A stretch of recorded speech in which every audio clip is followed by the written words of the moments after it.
munyarwandakazi warigeze kugira inzozi zo kwiga umwuga ngo ubushomeri ubutera ishoti wazikabije kuko muri Hope Skills Academy ikuzaniye igisubizo.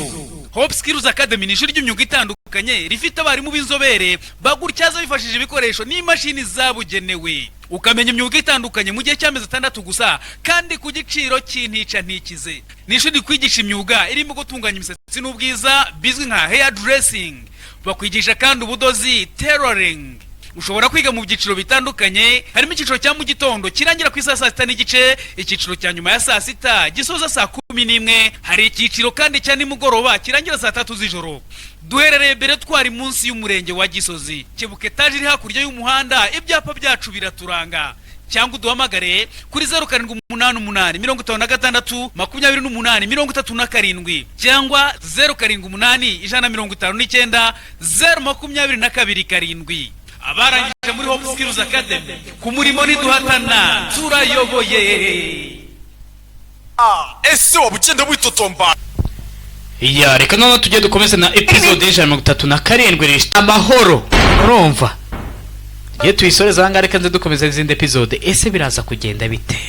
Hey aha kabasigiremo indirimbo kanze twikomereza n'izindi episode.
Se contiene Dios.